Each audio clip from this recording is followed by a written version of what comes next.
क्या आपको पता है गार्डनिंग का सबसे इम्पोर्टेंट मंथ कौन सा होता है? फेब्रुअरी। तो चलिए जानते हैं कि गार्डनिंग में आप फेब्रुअरी में क्या क्या कर सकते हैं, और साथ ही साथ में ये भी जानेंगे कि आप गर्मियों में कौन सी वेजिटेबल्स एंड फ्रूटिंग प्लांट्स लगा सकते हैं। तो वीडियो स्टार्ट करते हैं। पहला पॉइंट, गार्डनिंग में फेब्रुअरी मंथ इसलिए इम्पोर्टेंट कहलाता है क्योंकि आप उसमें दोनों सीजन के प्लांट्स की केयर कर सकते हैं, चाहे वो समर के प्लांट्स हो यानी गर्मी, या फिर विंटर यानी सर्दियों के प्लांट्स हो। जो समर प्लांट्स डोरमेंसी में चले जाते हैं, हम उनकी हार्ड प्रूनिंग, सॉफ्ट प्रूनिंग और रिपोर्टिंग भी कर सकते हैं। और विंटर प्लांट्स की हम इसलिए टेक केयर कर सकते हैं फेब्रुअरी में, ताकि हम उनको नेक्स्ट सीजन यानी आने वाले टाइम में विंटर्स के लिए प्रिपेयर कर सके। जैसे कि गुलदाउदी या फिर डहेलिया, हम डहेलिया के बल्ब्स, ग्लैडियस के बल्ब सेव कर सकते हैं नेक्स्ट सीजन के लिए, और गुलदाउदी की कटिंग्स बना सकते हैं, उनको रिपोर्टिंग कर सकते हैं। सारी चीज़ें फेब में हम कर सकते हैं। तो इसलिए फेब्रुअरी काफ़ी इम्पॉर्टेंट होता है दोनों ही सीज़न के प्लांट्स के लिए। अब जैसे आप देखिए, ये प्लूमेरिया का प्लांट है, ये पूरा का पूरा विंटर में डोरमेंसी में चला जाता है। डोरमेंसी का मतलब होता है कि ये अब सो गया है, इसमें ना ही फ्रूटिंग होगा, ना फ्लावरिंग होगा, ना ही इसमें लीव्स आएंगी। विंटर्स में हम इसमें ना ही खाद देते हैं, ना ही हम ज़्यादा पानी देते हैं। इसलिए अब जो फेब का मौसम आता है, तो फेब में क्या होता है, स्प्रिंग सीजन आ जाता है, तो मौसम खुलने लगता है। इस वजह से अब आप देखेंगे कि इसमें छोटे छोटे से ऊपर की ओर छोटे छोटे से लीव्स निकलने लगे हैं, छोटे छोटे से। तो हम फेब में इसकी कैसे केयर कर सकते हैं, हम इसकी या तो आप रिपोर्टिंग कर दीजिए अगर छोटे पॉट में आपने लगाया है, या फिर फेब से ही हम इसमें काउ मैन्योर या वर्मी कंपोस्ट डालना शुरू कर देते हैं। ये प्लूमेरिया का प्लांट मेरा 24 इंच के पॉट में लगा है, ये देखिए।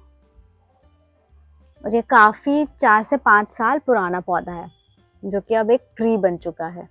और चाहे तो आप इसकी यहाँ से ब्रांचेस कट करके आप प्रोपगेट भी कर सकते हैं, क्योंकि फेब में आप सबसे अच्छे प्रोपगेटेड प्लांट्स उगते हैं। जैसे ये एक प्लांट है मेरा कैना लिली का, ये विंटर्स में डॉर्मेंसी में चला जाता है, लेकिन अब समर आते ही देखिए इसमें नए नए पत्तियां आने लगी हैं, ये नए नए शूट्स हो रहे हैं। आप चाहें तो इनको निकाल के आप एक सेपरेट पॉट में लगा सकते हैं, इससे भी आपके 1 से 2 पौधे बन सकते हैं, आप प्रोपगेट कर सकते हैं। तो जितने भी हमारे समर प्लांट्स थे वो डॉर्मेंसी से अब निकल गए हैं, तो इसलिए अभी हमें उनकी अच्छे से रिपोर्टिंग, हार्ड प्रूनिंग और आप सॉफ्ट प्रूनिंग भी कर सकते हैं अपने पौधों की, और उनमें खाद डाल सकते हैं। सभी की बहुत सारी कंप्लेंट्स आती हैं कि तुलसी जो है विंटर्स में अच्छा सा नहीं चल पाती है। तो अब जैसे फेब्रुअरी आ गया है, आप उसकी कैसे केयर कर सकते हैं ये भी समझिए, लगभग लगभग डॉर्मेंसी में जाती है। तो आप क्या कर सकते हैं, जितनी भी ये सूखी ब्रांचेस हैं आप इनको रिमूव कर सकते हैं, ये मंजरियाँ हैं हटा सकते हैं। और तो और अगर आपकी तुलसी का इससे भी बुरा हाल है तो आप उसकी हार्ड प्रूनिंग कर दीजिए, यानी जैसे मेरा ये तुलसी का प्लांट है, हम इसको यहाँ से कट कर देंगे। जब हम यहाँ से कट करेंगे तो नई नई ब्रांचेस आएंगी और नए नए लीव्स आएंगे, तो आपका तुलसी का पौधा वापस से वैसे ही हरा भरा हो जाएगा। देखिए जैसे मेरा ये एक तुलसी का प्लांट था, ये सर्दियों में मर चुका है। अब इसका मतलब ये नहीं कि हम इस पौधे को उठा के फेंक देंगे। हम क्या करेंगे, हम पहले चेक करेंगे कि जो ये इसकी ब्रांच होती है, अगर ये ब्रांच ग्रीन है, देखिए यहाँ से ये ग्रीन कलर की दिख रही है, ये देखिए ये ग्रीन है, तो यानी हम इस पौधे को अभी बचा सकते हैं। आपका पौधा जिंदा है लेकिन ये थोड़ा खराब हो गया, तो हम क्या करेंगे, हम इसकी हार्ड प्रूनिंग कर देंगे। हार्ड प्रूनिंग का मतलब होता है कि जितना बड़ा पौधा है बस उसको आप शॉर्ट कर दीजिए, मतलब काफ़ी हद तक इसकी सारी ब्रांचेस हम क्लियर कर देंगे। इसी में जितनी भी ये मंजरियाँ निकलती हैं आप उनको भी साथ ही साथ रिमूव करिए, तो इससे भी ग्रोथ आपकी तुलसी की अच्छी होती है।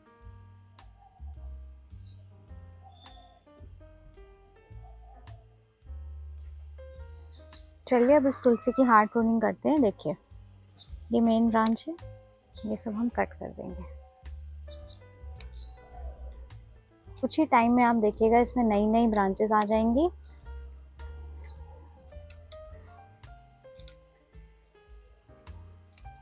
जितनी भी सूखी ब्रांचेस हैं आप इनको रिमूव कर सकते हैं। मेन पौधा हमें समझिए काट ही देना होता है।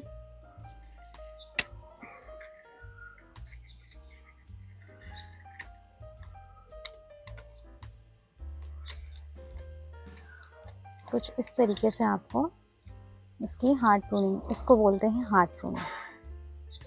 तो आप तुलसी की हार्ड प्रूनिंग कर सकते हैं अगर आपका पौधा काफ़ी हद तक ख़राब हो चुका है। अब मैं सॉफ्ट प्रूनिंग करके दिखाऊंगी। तो हार्ड प्रूनिंग में कम से कम आपको इतना माल निकालना पड़ेगा अगर आप हार्ड प्रूनिंग कर रहे हैं तो।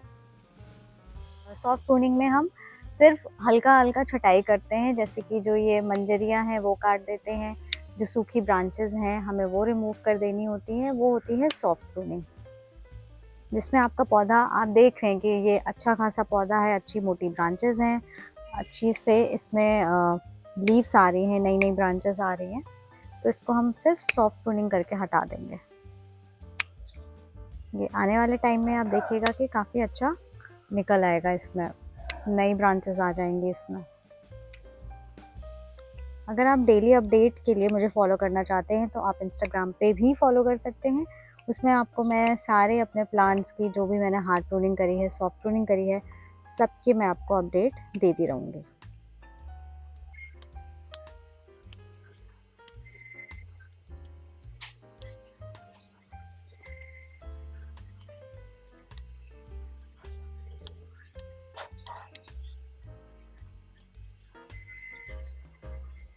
जितने भी डॉर्मेंसी में जा चुके थे पौधे विंटर्स में, आप उनकी हार्ड प्रूनिंग और सॉफ्ट प्रूनिंग कर सकते हैं।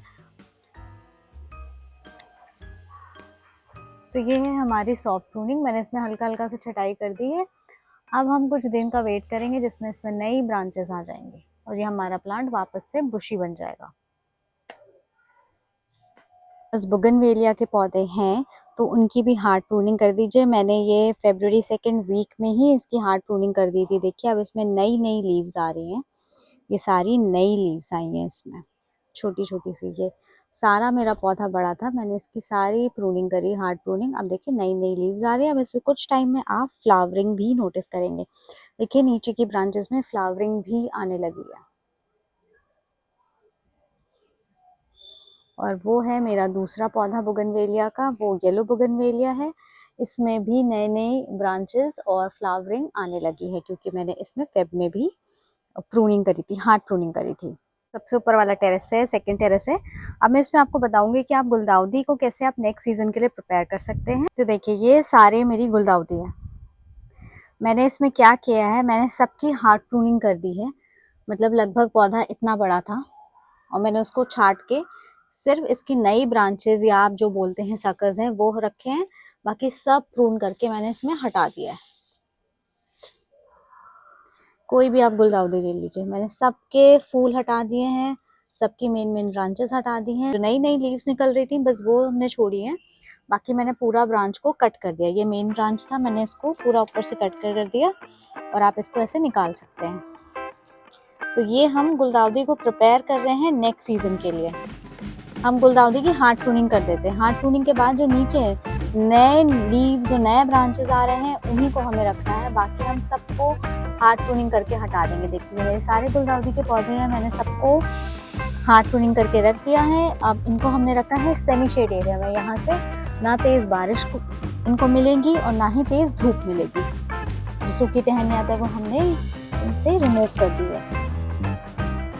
इस हिसाब से आप सीजर में नहीं लाई हो, भी नीचे मेरा नीचे भूल रही हूँ, ये सब भी मैं कट कर दूँगी। तो ये हमारी जो है गुलदाउदी यहाँ पे सुरक्षित है नेक्स्ट सीजन के लिए। ना ही अब हम इसमें कोई खाद डालेंगे, ना ही हम इसमें ज़्यादा पानी देंगे, ना ही हम इसमें ज़्यादा तेज़ धूप इसको प्रोवाइड करेंगे। और ख़ास तौर पे गुलदाउदी का हमें सबसे ज़्यादा मानसून पे ध्यान रखना है, क्योंकि मानसून से ये नीचे से गलना शुरू हो जाती हैं इनकी पत्ता और आपका प्लांट पूरा का पूरा मर सकता है। तो इसलिए इसे ना ही तेज़ धूप देनी है, ना ही ज़्यादा पानी देना है और ना ही खाद देना है। अभी हमें कुछ नहीं करना है। आप चाहें तो फरवरी में थोड़ा सा काऊ मैन्योर डाल सकते हैं हेल्थ बढ़ाने के लिए, नहीं तो वो भी चलेगा। मैं यहाँ दिखा दूँ, यहाँ पे ये मेरा पत्ता गोभी का प्लांट है जो मैंने इस बार नया पत्ता गोभी लगाया था, ये पर्पल वाला। और उसी के साथ मैंने जो बेस्ट पॉलिनेटर्स होते हैं पौधे, स्वीट एलिज़म, ये सबसे ज़्यादा अट्रैक्ट करते हैं बटरफ्लाइज बीज को।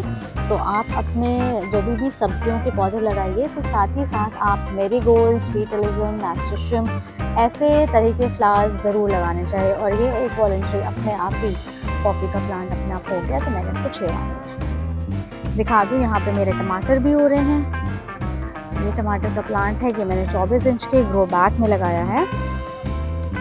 काफ़ी बड़ा हो गया, इसमें बहुत अच्छे से फ्लावरिंग आ रही है।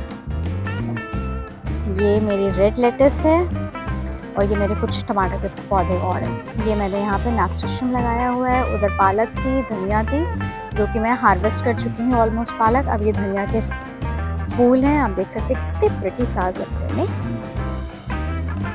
इम्पॉर्टेंट फरवरी इसलिए भी इम्पॉर्टेंट मंथ कहलाता है क्योंकि आप समर प्लांट्स और विंटर प्लांट्स दोनों की केयर अच्छे से कर सकते हैं, राइट। तो यहाँ मैंने प्लूमेरिया की भी केयर आपको बता दी है, जो कि समर में उगने वाला है, वो पहले डॉर्मेंसी में था। और गुलदाउदी, डहेलिया आप कैसे सेव कर सकते हैं नेक्स्ट सीजन के लिए। सेकेंड पॉइंट है collecting and sowing of seeds. आप कौन सी सीड्स कलेक्ट कर सकते हैं, जैसे कि अपराजिता की हो गई। जितने भी आपके विंटर के फ्लावर्स थे, आप उनकी सीड्स कलेक्ट कर सकते हैं नेक्स्ट सीजन के लिए। और आप क्या सो कर सकते हैं, जो भी सब्जियां समर्स में लगने वाली हैं, जो भी फ्लावर्स समर्स में लगने वाले हैं, उनकी बीजें आप सो कर सकते हैं। February is the best time to sow your summer vegetables and summer flower seeds. तो फरवरी बेस्ट टाइम होता है, आप अपनी सीड्स कलेक्ट भी कर सकते हैं नेक्स्ट सीज़न के लिए और आप इनको उगा भी सकते हैं। यहाँ पे देखिए मैंने कुछ सीड्स तो उगाना भी शुरू कर दी हैं। ये है टमाटर के पौधे, ये एक पता नहीं वॉलंटरी प्लांट है, अपने आप हो रहा है। यहाँ पे भी मैंने टमाटर उगाया है। अब मैं उगाने जा रही हूँ करेला, मस्कमेलन और तरबूज। ये और यहाँ पे ये है मेरा आइसबर्ग लेटस, जो कि अब मैं इसे ग्रो कर रही हूँ उसकी सीड्स हार्वेस्ट करने के लिए। ये है मेरा आइसबर्ग लेटस ग्रीन। ये है मेरा रेड लेटस, इसको भी मैं ग्रो कर रही हूँ ताकि इसमें अच्छी सी सीड्स आ जाएं। ये इसके फ्लावर्स हैं, ये सीड्स में जब कन्वर्ट होंगे तो मैं इन्हें रखूँगी नेक्स्ट सीजन के लिए। इस तरीके से मैंने अपने गेंदे के भी पौधे बनाए थे। जब ये फ्लावर्स ड्राई हो जाते हैं, आप इनको मिट्टी में डाल दीजिए और आप एक गेंदे से कम 10 से 20 गेंदे बना सकते हैं। जैसे कि ये एक गेंदा मर गया है, अब जब इसके दोनों फूल सूख जाएंगे नेचुरली, हम उसके फूल लेंगे, उनको इसी पे बिखेर देंगे, इसी सॉइल पे, और आप ऐसे नए नए पौधे बना सकते हैं। जैसे कि ये गेंदे का पौधा है। अब आप देखिए इसमें ये फूल एक नेचुरली सूख गया, हम इसको तोड़ लेंगे। अब मैं दिखाती हूँ इसमें सीड्स।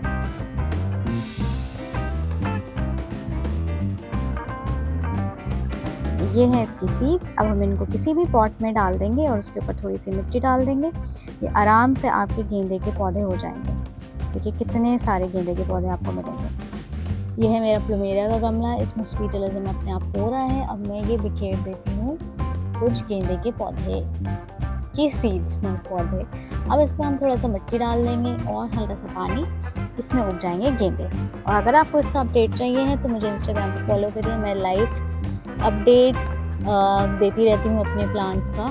सेकेंड पॉइंट में हमने ये सीखा है कि आप कलेक्ट भी कर सकते हैं सीड्स और सो भी कर सकते हैं। कलेक्ट हमें करना है विंटर के सीड्स और हमें सो करना है समर के सीड्स। जैसे कि समर वेजिटेबल्स की अगर हम बात करें तो आप लगा सकते हैं तरोई, लौकी, कद्दू, ककड़ी, खीरा, ये सारी जितने भी वेजिटेबल्स आती हैं समर्स में वो आप ग्रो कर सकते हैं। फ्लावर्स में आप ग्रो कर सकते हैं पोटोलाका, सनफ्लावर, टेडी बियर सनफ्लावर। अप्रैल तक आपका नास्टर्शम, स्वीट एलिज़म और पिटोनिया भी चलेगा, तो उसको अभी तक ना हटाइएगा, तो इसको अभी अप्रैल तक चलने दीजिएगा। उसके बाद आप इनको हटा के सनफ्लावर, मेरीगोल्ड, गजीनिया लगा सकते हैं, जीनिया लगा सकते हैं, कॉस्मोस लगा सकते हैं। तो ये कुछ वैरायटीज़ हैं समर फ्लावर्स की जो आप फेब में उनकी सीड्स जो हैं आप सो करिए और अप्रैल मई तक अच्छे अच्छे पौधे बन जाएंगे। अब उनको ट्रांसफ़र कर दीजिए 8 इंच या 10 इंच या 12 इंच के गमलों में और वो आपका पूरा समर अच्छे से चलेगा। आप ये मान के चलिए जो फरवरी का मौसम होता है वो सबसे सही मौसम होता है, ना ही ज़्यादा ठंड पड़ती है और ना ही ज़्यादा गर्मी। तो जो सीड्स का जर्मिनेशन रेट होता है वो भी बहुत अच्छा होता है। कटिंग्स का प्रोपगेटिंग जो रेट होता है वो भी बहुत अच्छा काम करता है। तो February is the best month to propagate your cuttings, to sow seeds and to repot your plants. तीसरा काम आपका ये है फरवरी में करना, सॉइल रिचार्ज। सॉइल को कैसे रिचार्ज करते हैं चलिए देखते हैं। सीखते हैं कि सॉइल को हम कैसे रिचार्ज कर सकते हैं फरवरी के मंथ में। तो हमें अपनी पुरानी सॉइल लेनी है, जो पुराने पॉट्स में सॉइल हो जाती है समर वाले। तो ये है हमारा समर का गमला जिसमें मैंने पालक लगाई थी। अब इसको हम रिचार्ज करते हैं। तो रिचार्ज करने के लिए आपको सारी सॉइल इसमें पलट लेनी है।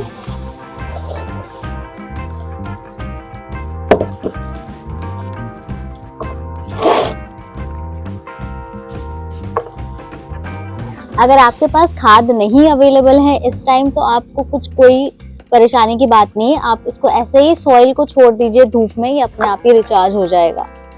चाहे अगर काफी पुरानी सॉइल है तो आप इसमें साफ भी डाल सकते हैं। मेरी काफी पुरानी नहीं है, मैंने बस विंटर्स में ही इसको इस्तेमाल किया था। बस रिचार्ज के टाइम मैं क्या करती हूँ, इसमें थोड़ा सा हम डालते हैं नीम खली, थोड़ी सी मैं इसमें बोन मील ऐड कर देती हूँ। अगर आपके पास अवेलेबल है काउ मैन्योर तो आप काउ मैन्योर डाल सकते हैं, और थोड़ा सा पोटैश,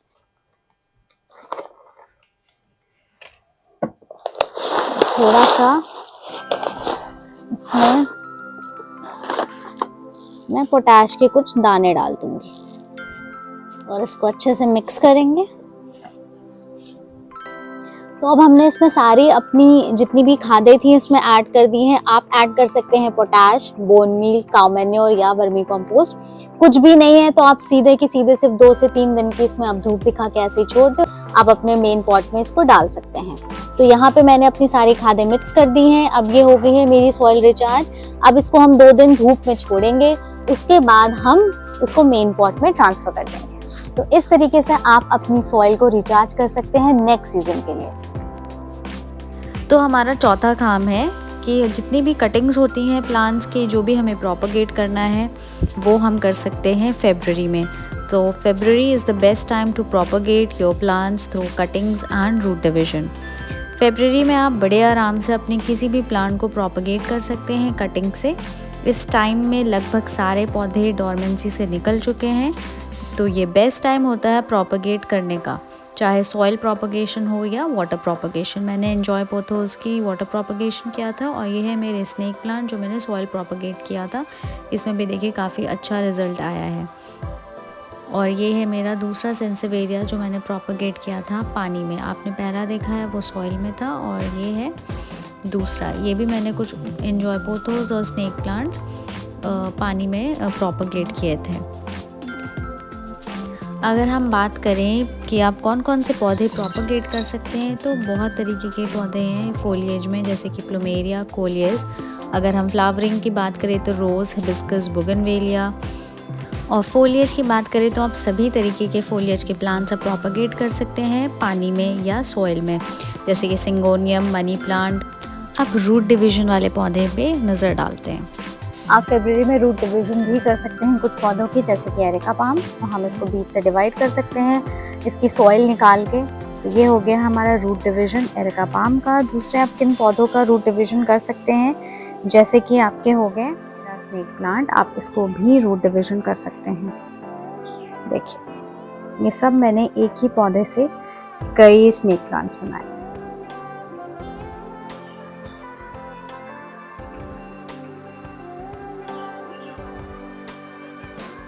आप सिंगोनियम की कटिंग भी लगा सकते हैं। फरवरी बेस्ट मंथ होता है सिंगोनियम की कटिंग लगाने के लिए। कोलियस को प्रोपगेट कर सकते हैं, क्रोटन्स को प्रोपगेट कर सकते हैं। अब बात करते हैं 5वें काम के बारे में, जो कि सबसे इम्पॉर्टेंट काम है, यानी प्लांट फूड।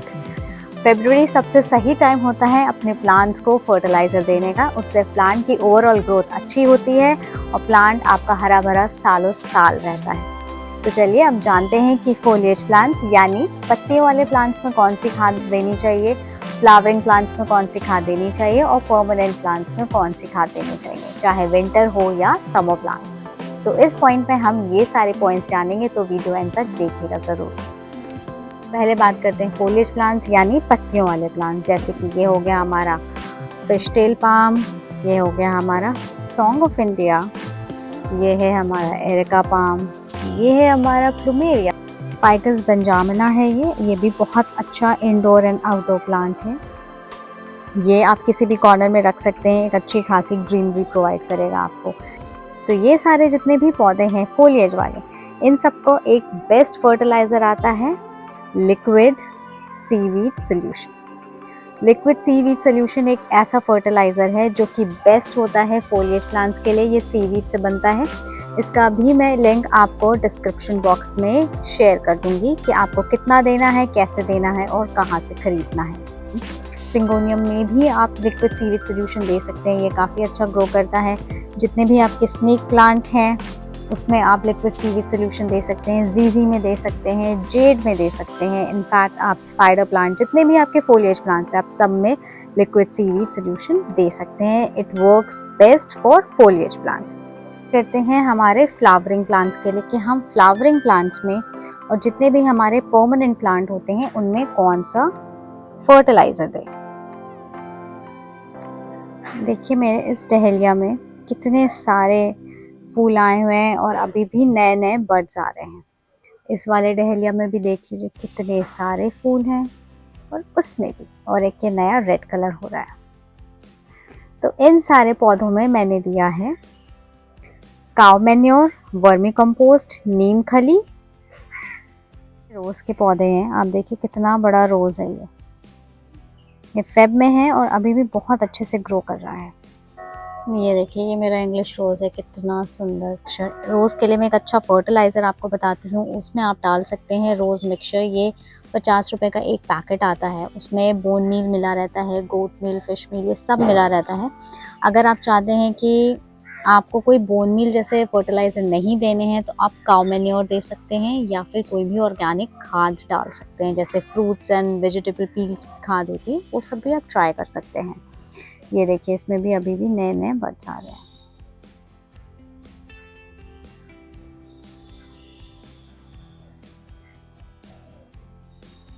हम अगर बात करें फ्लावरिंग और परमानेंट प्लांट्स के लिए कि कौन सा फर्टिलाइज़र जाएगा, तो आप उनको दे सकते हैं काउ मैन्योर, दूसरा वर्मी कंपोस्ट, नीम खली थोड़ा सा उसमें ऐड कर दें, या फिर आप कोई भी ऑर्गेनिक कंपोस्ट डाल सकते हैं। बेस्ट होता है फ्लावरिंग के लिए डीएपी और रोज़ मिक्सचर। ये दो आते हैं फर्टिलाइज़र जो कि बेस्ट काम करता है फ्लावरिंग प्लांट्स में। अगर आप फ्रूटिंग एंड वेजिटेबल्स की बात करें तो आप उनमें बोल मील डालिए या काउ मैन्योर डालिए। भर भर के फ्रूट्स आएंगे, भर भर के वेजिटेबल्स आएंगे। आप देख सकते हैं कितनी सारी मिर्ची हैं। ये सिर्फ और सिर्फ काउ मैन्योर और बोन मील का कमाल है। आप महीने में 2 बार दे सकते हैं काउ मैन्योर, 15 दिन में 1 बारी, twice in a month. It works best. आप चाहें तो बोन मील भी आप ऐसे दे सकते हैं महीने में 2 बारी, 15-15 दिन के गैप में आप इनमें फर्टिलाइज़र दे सकते हैं। देखिए इसमें कितने सारे मिर्च आए हुए हैं। टमाटर का पौधा, इसमें भी देखिए कितने अच्छे लाल लाल गोल गोल टमाटर हैं।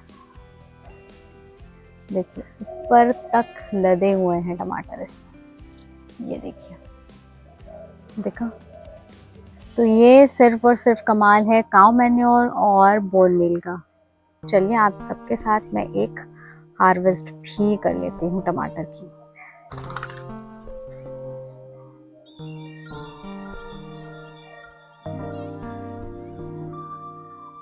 अगर आपको भी ऐसे ही गोल गोल लाल लाल टमाटर हार्वेस्ट करने हैं तो उनको आप प्रोवाइड कराइए काउ मैन्योर, वर्मी कंपोस्ट, नीम खली और bone meal. Twice in a month, it works best. 6th point है हमारा रिपोर्टिंग का। February is the perfect month for your reporting. Reporting आप फरवरी में बड़े आसानी से कर सकते हैं। चलिए अब देखते हैं कि आप कैसे पता लगा सकते हैं कि आपके इस पौधे में रिपोर्टिंग की ज़रूरत है। ये है मेरा अम्ब्रेला पाम या शेफलेरा, जिसको भी आप बोल सकते हैं। तो इस प्लांट में आप देख सकते हैं इसकी रूट्स जो हैं वो ऊपर ही नज़र आ रही है, यानी इस प्लांट को सख्त रिपोर्टिंग की ज़रूरत है। देखिए रूट दिख रही हैं, ये देखिए। तो ऐसे आप पता लगा सकते हैं, चेक कर सकते हैं कि किस प्लांट को रिपोर्टिंग की ज़रूरत है। अगर मैं टाइम पीरियड की बात करूं तो 7 से 8 साल के बाद आपको एक प्लांट की रिपोर्टिंग करनी चाहिए। उससे जल्दी करने की कोई ज़रूरत नहीं है। तो इस पौधे को कम से कम 8 से 9 साल हो गए हैं। ये 12 इंच के गमले में है और ये वैसे के वैसा ही चल रहा है। लेकिन इस साल फरवरी के मौसम में मैं इसकी रिपोर्टिंग करूँगी, क्योंकि इसकी जो रूट्स हैं वो गमले से बाहर दिखनी शुरू हो गई हैं। गुड़ाई के टाइम वो कटने लगती है। तो ये एक सिंपल सा तरीका होता है कि आप समझ सकते हैं कि किस पौधे में या किस पॉट में आपको रिपॉटिंग की ज़रूरत है। अगर हम टाइम पीरियड की बात करें, 7 से 8 साल में आपको एक पौधे की रिपॉटिंग करनी चाहिए। अगर उससे जल्दी उसकी रूट्स बाहर आ गए हैं टिलिंग के टाइम, यानी जब हम गुड़ाई करते हैं उसकी रूट्स कट रही हैं साथ ही साथ, तो ज़रूरी नहीं कि मैंने कहा है कि 7 से 8 साल के बाद रिपोर्टिंग करनी, तो आप 7 से 8 साल के बाद ही रिपोर्टिंग करेंगे, ऐसा नहीं है। आप पहले भी रिपोर्टिंग कर सकते हैं, बट कंडीशन चेक ज़रूर कर लें। तो सेकेंड लास्ट पॉइंट हमारा आता है कॉम्पोस्टिंग। आप किसी भी तरीके की कॉम्पोस्टिंग फरवरी में स्टार्ट कर सकते हैं, क्योंकि विंटर्स के टाइम जो कॉम्पोस्टिंग का रेट होता है, यानी जो खाद बनने का परसेंटेज होता है, वो काफ़ी कम हो जाता है विंटर्स के टाइम। बट फरवरी से पूरा समर्स तक, मानसून तक, ये परसेंटेज काफ़ी हाई लेवल का रहता है।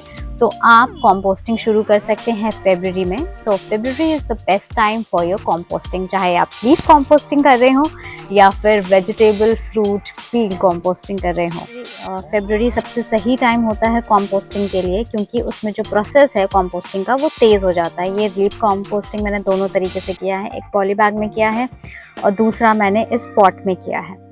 लीफ कॉम्पोस्टिंग का भी मैंने एक वीडियो बनाया है, मैं डिस्क्रिप्शन वाले में अपना लिंक शेयर कर दूंगी, प्लीज़ गो एंड वॉच। आखिरी पॉइंट, तो आज के वीडियो का आखिरी पॉइंट है हम जैसे गार्डनर्स के लिए। जो लोग मेरे जैसे विंटर्स में डॉर्मेंसी में चले जाते हैं, फरवरी ये सही टाइम है जग जाने का, थोड़ा जल्दी उठने का, ढेर सारा पानी पीने का और एक्सरसाइज करने का। फिर देखिएगा चेहरे पे ग्लो आता है कि नहीं। तो keep yourself hydrated this summer. हम जैसे अपने प्लांट्स की देखभाल करते हैं, हम गार्डनर्स को अपनी भी देखभाल करना बहुत ज़रूरी है। अगर हम अपनी देखभाल नहीं करेंगे तो फिर इनकी देखभाल कौन करेगा, right? So keep yourself hydrated, eat healthy and drink good. And हाँ, gardening is the best and cheapest therapy for your depression.